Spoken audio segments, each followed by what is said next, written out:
છાતી કૂટણિયા આ બાજારું મીડિયાના વાતોમાં આવીને કરશો ને તો તમે ગુજરાતને ભાંગવાના ધંધા કરી રહ્યા છો તમે.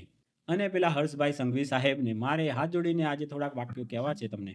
ક્ષત્રિય કુળના વ્યક્તિને તમે આવી રીતે બદનામ કરશો. સુપ્રીમ કોર્ટના જજ સાહેબ માર્કંડેય કાજુ સાહેબ એમણે પણ પ્રોસ્ટિટ્યૂટ બાજારૂ વેશ્યા કીધું છે આ બાજારૂ મીડિયાને. હું તો ક્ષત્રિય સમાજનો નથી, છતાં પણ મને ખોટું લાગ્યું એટલે હું બોલ્યો. મેં આખી ચેનલ જોઈ BBC ગુજરાતીની, તો એમાં એણે ક્યાંય પણ ઠગ મહાઠગ ત્યાં સુધી કે એણે કૌભાંડી પણ નથી, કૌભાંડ શબ્દ લીધો ને તો આગળ કથિત કૌભાંડ એમ લખ્યું છે, એટલે કૌભાંડ હોઈ શકે છે. રામ રામ દોસ્તો. બીઝેડ ગ્રુપ આખું એના CEO છે ભૂપેન્દ્રસિંહ ઝાલા, ક્ષત્રિય સમાજમાંથી આવે છે અને એની પાછળ બાજારું મીડિયા લાગી ગયું છે. એક સામાન્ય ગામડાના અને એક ગુજરાતના અનડેવલપમેન્ટ એરિયા કહી શકાય, કારણ કે ગુજરાતના બીજા બધા જ એરિયાનું જેટલું સારું એવું ડેવલપમેન્ટ થયું છે તેવું એટલું સારું નથી થયું. બનાસકાંઠા, સાબરકાંઠા, આ બધા જે મહેસાણા ઉત્તર ગુજરાતમાં ઘણા એવા એરિયા છે જ્યાં બહુ ઓછું ડેવલપમેન્ટ થયું છે.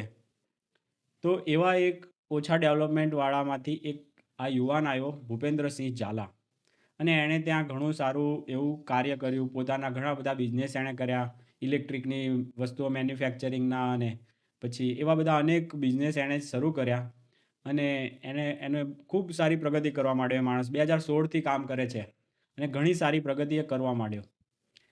અને એ વ્યક્તિને આજે આ બાજારું મીડિયા કોઈ પણ સાબિતી વગર ઠગ મહાઠગ કૌભાંડી આવું બધું કહે છે. શું આ દેશમાં કોઈ એક સામાન્ય સમાજમાંથી આવવો આ ગુનો છે? આ લોકોને કેમ ખટકે છે? એક સામાન્ય પરિવાર, સામાન્ય સમાજમાંથી આવતા લોકો થોડાક આગળ વધી જાય તો કેમ ખટકે છે આ બાજારું મીડિયાને? BBCને પણ હું થોડું બાજારું મીડિયા સમજું છું, પણ એનું એક સ્ટાન્ડર્ડ છે. થોડુંક પત્રકારિતામાં એનું સ્ટાન્ડર્ડ છે. એનું મેં આખી ચેનલ જોઈ BBC ગુજરાતીની, તો એમાં એણે ક્યાંય પણ ઠગ મહાઠગ ત્યાં સુધી કે એણે કૌભાંડી પણ નથી, કૌભાંડ શબ્દ લીધો ને તો આગળ કથિત કૌભાંડ એમ લખ્યું છે, એટલે કૌભાંડ હોઈ શકે છે, હોઈ શકે છે, કારણ કે સાબિત થયું જ નથી. આ કૌભાંડ પણ આને કહી જ ના શકાય, કારણ કે પહેલેથી તમે સ્ટુડિયોમાં બેસીને આને કૌભાંડ બનાવી દો, કૌભાંડ માની લો, તો આ તમે બાજારૂ પત્રકારો જ છો. તમે બધા જ જે સ્ટુડિયોમાં એકે ચલાવ્યું એટલે આપણે ચલાવીએ, પેલાએ ચલાવ્યું. તમારી ફરજ છે કે ક્રોસ વેરીફાઈ કરો તમે, અને BBCએ કર્યું અને એનામાં મેં ચેનલમાં જોયું. પછી ખબર નથી, મારા ધ્યાનમાં ક્યાંય આવ્યું નથી કે એણે એવું લખ્યું હોય ક્યાંય ઠગ મહાઠગ, ત્યાં સુધી કે કૌભાંડી પણ નથી, કથિત કૌભાંડ એમ લખ્યું છે. કોઈ પણ આરોપ કોઈની ઉપર મૂકો ને તો તમારી પાસે એક એ હોવી જોઈએ સાબિતી કે ના, હું આ 100% સાચું કહું છું કે આ 6000 કરોડનું કૌભાંડ છે, આ આરોપી છે, આ મહાકૌભાંડી મહાઠગ છે. તમારી પાસે એવું હોવું જોઈએ સાબિતી, તો તમે એની ઉપર તમારી પાસે કંઈ આજે આપી દીધું છે, પ્લેટફોર્મ છે, એટલે જેમ મન ફાવે એમ કોઈ પણ સારા ચારિત્રવાન વ્યક્તિને તમે બદનામ કરશો. અને આવું કરવા માંડ્યા એટલે હું તો ક્ષત્રિય સમાજનો નથી, છતાં પણ મને ખોટું લાગ્યું એટલે હું બોલ્યો, અને મને ઉપર ફરિયાદ પણ, પોલીસ ફરિયાદ પણ કરી નાખી એ વ્યક્તિએ. જો કે મેં બાજારું મીડિયા બધા જેટલા પણ ઠગ મહાઠગ કૌભાંડી આવું બધું જે કહે છે બધાને મેં કીધું છે બાજારું મીડિયા. અને મેં પછી આજે તો ચેક કર્યું ગઈકાલે, તો મેં એકલા આ લોકોને વેશ્યા નથી કીધું, હું એકલો નથી, હું એ લોકોની રાહમાં, એમ એ લોકોના રસ્તે હું ચાલી રહ્યો છું. એમાં નરેન્દ્ર મોદી સાહેબે પ્રોસ્ટિટ્યૂટ વેશ્યા બાજારું બધું કહી દીધું છે.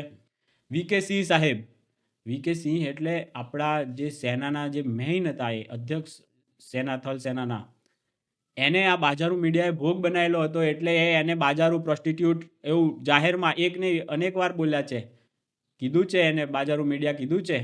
કારણ કે એમના વિશે એટલી 2012માં આ લોકોએ બાજારું મીડિયાએ એમના વિરુદ્ધ એટલું ઝેર ફેલાવવાની કોશિશ કરેલી છે ને, એટલે એમને ખબર છે આ લોકોનું ચારિત્ર શું છે.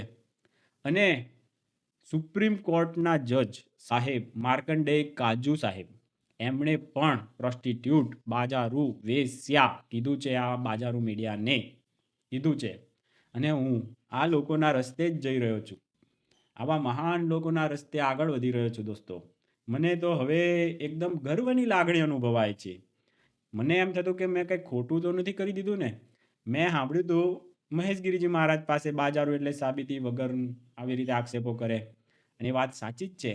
એમણે તો કીધું છે, પણ આવા મહાન લોકો આજે પ્રધાનમંત્રી છે અને પેલા મંત્રી છે વીકે સિંહ સાહેબ, અને ખુદ માર્કંડે કાજુ તો પ્રેસ ક્લબના અધ્યક્ષ હતા. એમણે કીધું છે, એમણે તો એવું કીધું છે કે બધા નહીં પણ મોટા ભાગના બાજારું જ છે. એમણે તો આવું કહી દીધું છે, મોટા ભાગના તો બાજારું જ છે જ, કે બધા નથી પણ મોટા ભાગના એ જ છે પ્રોસ્ટિટ્યુટ. અને એમણે માફી પણ નથી માગી, માફી પણ નથી માગી. એમણે કીધું છે છાતી ઠોકીને ડંગાને, અને કોઈએ એમની પર ફરિયાદ નથી કરી, જાણે જ છે એ. એટલે મને દબાવવા ભલે કરી દીધી હોય ફરિયાદ, પણ આપણે સત્ય છીએ, સત્યની રાહે ચાલીએ છીએ. એટલે જે ફરિયાદ કરી એવી રીતે કોઈ ક્ષત્રિય કુળના વ્યક્તિને તમે આવી રીતે બદનામ કરશો, એક તો એમનામાં બિઝનેસમેનો ઓછા છે, ખોટા વ્યસનો ને એવું. આ નિર્વ્યસની વ્યક્તિ બધાનો હીરો બનવા લાયક છે. આ બધાનો, મારા જેવાનો બધાનો હીરો બનવા લાયક છે. તો શું એક ક્ષત્રિય સમાજનો એ હીરો નહીં હોય? કેટલાય લોકોનો એ હીરો છે આજે, અને તમે એની પાછળ આવી રીતે ખોટું બદનામ કરો એને, તો એ કેવી રીતે પછી ચાલી શકે? એટલે પછી તમને અમારે બાજારું બી સારા હોય કે પહેલાં પૈસા નક્કી કરે એ રહીએ, પણ આ લોકો તો પહેલાં તમને ફસાવે અને પછી તોડપાણી કરે અને ખોટી રીતે તમને પછી દબાઈને પછી મોઢું બંધ કરવાના અને મોઢું બંધ થવાના કે ખોલવાના બધા રૂપિયા લે. આ તો તમે તો એનાથી જ આવ્યા છો, ભયંકર હદે. એટલે તમને કહીશું જ, એ બીબીસી જેવી જે પત્રકારિતામાં થોડુંક સ્ટાન્ડર્ડ છે એનું, એટલે એ પણ સમજે છે કે કોઈના ઉપર એવી રીતે ખોટો આરોપ લગાવાય નહીં. અને આ લોકોએ એના એકના ઉપર નથી આરોપ નાખ્યો, આખા ગુજરાત પર નાખ્યો કે ગુજરાતનું અત્યાર સુધીનું સૌથી મોટું કૌભાંડ આ લોકોએ સ્ટુડિયોમાં બેઠા બેઠા જાહેર કરી દીધું, અને આખી સીઆઈડી જાંચ થઈ ગઈ, બધું જ થઈ ગયું, નીકળ્યું કંઈ. અને પેલા હર્ષભાઈ સંઘવી સાહેબને મારે હાથ જોડીને આજે થોડાક વાક્યો કહેવા છે તમને આજે થોડીક વાત કરું હર્ષભાઈ, કે આ બાજારું મીડિયા એને તમે આટલું બધું સિરિયસલી કેમ લો છો? તમે મોદી સાહેબ હતા, મોદી સાહેબ આપણા, ત્યારે આ બાજારું મીડિયાની જે નફટાઈ હતી ચરમ પર હતી, ભયંકર ચરમ પર. અને એ બધા બાજારું મીડિયાની છાતી ઉપર ચડીને એ આગળ વધ્યા છે, ત્યારે આટલી ઊંચાઈએ પહોંચ્યા છે. તમારે ભાઈ ગૃહમંત્રીથી ક્યાંય આગળ જવાના તમારા આ બધા લાગતા નથી લક્ષણો તમારા જોઈને. મને હતું કે આ વ્યક્તિ દેખાશે ભવિષ્યમાં સીએમ દેખાશે, પણ તમારા લક્ષણો પરથી લાગતું નથી કે તમે ગૃહમંત્રી પણ લાયક હોવ. કારણ કે આ મોદી સાહેબની વાત કરી લો, કેવી રીતે છાતી પર ચડીને. ત્યારે મેઘા પાટકર ભયંકર દેશ વિરોધી, ગુજરાત વિરોધી, પર્યાવરણ બચાવના નામે એટલી છાતી કૂટતી હતી ને. અને એ આખા બાજારું મીડિયાની એ હિરોઈન હતી એ રહીએ. અને મોટા ફિલ્મ સ્ટારો એને સપોર્ટ કરે પાછા. તો પછી કેટલું આખું એ લોકોનું આખું તંત્ર એ એક્ટિવ થયેલું હતું પર્યાવરણ બચાવના નામે ગુજરાતની સામે પડેલું. અને મોદી સાહેબ એમાં એ બાજારું મીડિયાના દબાવમાં ત્યારે આવી ગયા હોત તો આજે સાબરમતી પુનર્જીવિત થઈ જ ના શક્યો, ત્યાં પાણી જ ના દેખાતું હોત.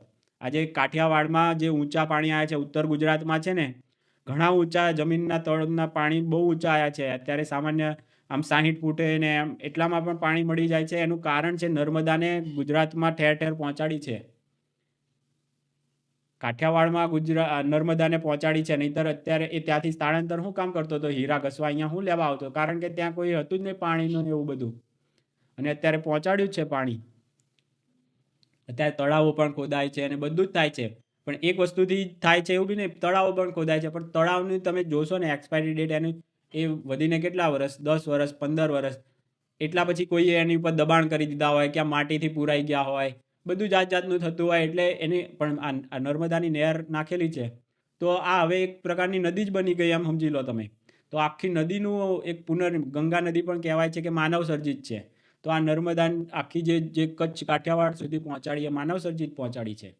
પણ એ ગંગા નદી એક ભગીરથ કાર્ય કીધું એમના નામથી. આજે ગમે તે કાર્યોને ભગીરથ કાર્ય કહેવાય છે. તો આ મોદી સાહેબે ભગીરથ કાર્ય કર્યું હતું નર્મદાનું.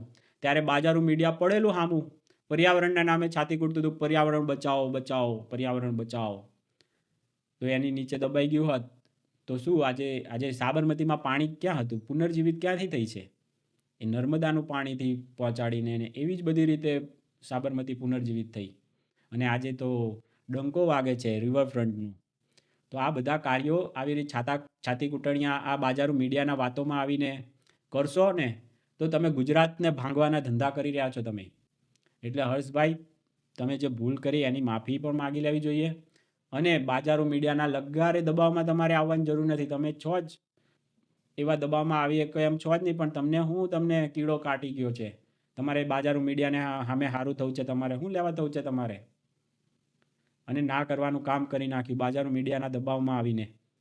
એ CIDઓ પાસે ખુદ ફરિયાદી બનાવડાવી દીધી. કોઈ હોય વ્યક્તિ જેની સાથે ખોટું થયું હોય તો સામેથી આવે જ. આજે કોઈનો 1 રૂપિયો પણ ફસાણો હોય તો આવે જ. શું કેમ ના આવે રે? જેના મહેનતના સારા રૂપિયા છે તો આવે જ. અને મહેનતના ના હોય તો બી આવે જ. આવે. મહેનતના બ્લેક મની હોય, બ્લેક મની વગર છે ને દેશ ચાલી જ ના શકે. બ્લેક મની છે ને એટલે જ દેશો ચાલે છે. આ જે સ્વિટ્ઝરલેન્ડ મૂકવા જવા પડે બધાને રૂપિયા, તો અહીંયા તમે શું કામ એ ફેસિલિટી નથી આપતા? અહીંથી 12 રૂપિયો જાય જ શું કામ? બ્લેક મની બહાર શું કામ જાય? તમે ટેક્સ એટલા ઓછા નાખો તો લોકોને કોઈ રીતની બ્લેક મની પેદા કરવી જ ના પડે. બધા બેંકોમાં નાખે રૂપિયા. પણ તમારે એવી જ રીતે એવા ધંધાને દબાવવા છે. એક બાજુ સાયનાઇડ એટલે દુનિયાનું સૌથી ખતરનાક ઝેર. અને એની જે કંપની, એને કહેવાય છે એવું કે દુનિયામાં કોઈએ એને છે ને પરમિશન નથી આપી એના પ્રોડક્શન માટેની, કંપની બનાવવા માટેની, સાયનાઇડ બનાવવા માટેની. અને એ આપણા સુરતને અડીને એ ગમે ત્યારે સુરતમાં બી આવી જશે એરિયા ભવિષ્યમાં. પણ એ સુરતને અત્યારે અડીને છે એ સાયનાઇડની કંપની. હું એનો વિરોધી જરાય નથી, હોવી જ જોઈએ. દુનિયા જેને નથી રાખતી આપણે રાખીએ છીએ. જે પછી પારસી હોય કે કોઈ પણ વોરા સમાજ હોય, એ બધાને દુનિયાએ તડછોડ્યા હોય. ભલે એના સ્ટાન્ડર્ડ હોય કે એ એવા સ્ટાન્ડર્ડ લઈને જ આવી હોય. કોઈ વસ્તુ એને સુરક્ષિત જ હોવાની છે. Nuclear power, atomic power plant, આવા બધું દુનિયા આખી હવે જાપાનના એક એક્સિડન્ટના લીધે ના પાડતી હતી અને બધા બંધ કરાવતી હતી, પણ આપણે કરવા માંડ્યા છીએ. અને હવે એકદમ ફૂલ સેફટીવાળા છે. એવું તો છે ને કે એક્સિડન્ટ થયો તો અત્યારે માણસ એટલું વિજ્ઞાન ને બધું માણસનું મગજ એટલું, એ એક્સિડન્ટ થાય તો પણ હવે ઝીંક ઝીલી કે એવા પાવર પ્લાન્ટ બનાવે છે. તો એ બધાની સમસ્યા હોય તો એનું સમાધાન હોય. પછી એનો કંઈ વિરોધ કરીને સાવ એની ઉપર એ ના કરીને આપણે બી બાજારો મીડિયાને ખાનદાની બનાવવાનું છે. આપણે બી બંધ નથી કરવાનું મીડિયાને, પણ એને ખાનદાની બનાવવાનું છે. તો સોલ્યુશન હોય કોઈ પણ. બાકી તો વિરોધીઓના તમે આવી રીતે સાંભળીને સીધા બિઝનેસ જ બંધ કરાવશો તો ગુજરાત કેવી રીતે ઊંચું આવવાનું? એક ક્ષેત્ર કેવી રીતે ઊંચું આવવાનું? એ આવી એક ક્ષત્રિય કુળના એક વ્યક્તિને તમે દબાઈ નાખ્યો. આ તમે સારું કર્યું જ નથી તમે. અને આ ભૂલ તમને સમજાણી પણ હશે મને લાગે છે ત્યાં સુધી, જો ખરેખર તમારામાં પણ માનવતા જેવું થોડુંક હોય તો. અને એ વ્યક્તિને તમે બને એટલું જલ્દી આખી સિસ્ટમમાં એક વખત ભેરવાઈ જાય પછી ક્યારે નીકળવું ને એ પછી આપણાને કોઈના હાથમાં નથી રહેતું. એટલે આપણે તો પ્રાર્થના કરો, દરેક વ્યક્તિ જે સમર્થક છે ભૂપેન્દ્રભાઈનો, બધાને હું કહું છું કે તો આપણી પાસે બીજા કોઈ હથિયાર નથી. આપણી પાસે પ્રાર્થનાનું એક હથિયાર આપણે અજમાવી જુઓ. ભગવાન અને કુદરત એમને હાથે ભળશે અને એમને જલ્દીમાં જલ્દી જેલમાંથી મુક્ત કરાવશે એવી આપણે પ્રાર્થના કરી શકીએ. અને દરરોજ પ્રાર્થના કરો ભગવાનને કે જલ્દીમાં જલ્દી આ બાજારો મીડિયાના સકંજામાં જે આપણા ભૂપેન્દ્રભાઈને ફસાવ્યા એમાંથી નીકળે જલ્દી. અને એ કર્મ એ લોકોએ પાપના પોટલા બાંધ્યા છે તો કુદરત એ લોકોને હેરાન કરી જ મૂકશે. કેટલાની આતડીઓ પકડાઈ છે, બધાનું હાય લાગ્યા વગર રહેવાની જ નથી. આજે જોઈ લો, એ મેઘા પાટકર હોય કે રાજદીપ હોય કે બરખા હોય કે પછી NDTVનો માલિક હતો કંઈક પ્રણવ, એ હોય, બધાની તમે સ્થિતિ જોઈ લો આજે. એ એના પાપના લીધે આજે રોડ પર આવી ગયા છે, રોડ પર. એટલે એ બધાને તો ભોગવવાનું જ છે. પણ આપણે અત્યારે પ્રાર્થના કરીને જેમ બને એમ આપણે ભૂપેન્દ્રભાઈ જેલ મુક્ત થઈ જાય એ પ્રાર્થના કરીએ. દરરોજ બધા પ્રાર્થના કરજો.